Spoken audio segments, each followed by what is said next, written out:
Sir 7:59 8 மணிக்கு வர சொன்னதுக்கு 7:59க்கே வந்து அவ்வளோ டிசிப்ளினான ஒரு நடிகரை வந்து டெஃபினட்டா பார்க்கறது ரொம்ப கஷ்டம்.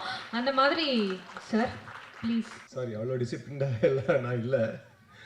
ஃப்ளைட் வந்துருச்சு, சீக்கிரம் வந்துருச்சு, அதனால் வர வேண்டியதாச்சு. வந்து இங்கே உட்காந்துட்டேன். சினிமா வந்து ஜனங்களோட மீடியம், மக்களோட மீடியம்னு எல்லாருமே சொல்கிறாங்க. நான் நம்புகிறேன். அதுக்கு ஒரு பெரிய எக்ஸாம்பிள் பாக்யராஜ் சார் இங்கே இருக்கார்.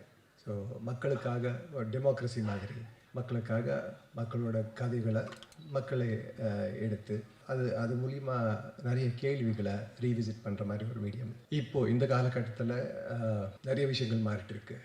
சினிமா வந்து கிட்டத்தட்ட சிஸ்டமோட அடிமையாக மாறிட்டு இருக்கிற காலகட்டத்தில் தமிழ் சினிமாவில் தொடர்ந்து இந்த மாதிரி படங்கள் மக்களோட வாய்ஸாக நிற்கிற, மக்கள் சார்பாக கேள்வி கேட்குற படங்கள் வந்துட்டு இருக்கிறது ரொம்பவே சந்தோஷம்.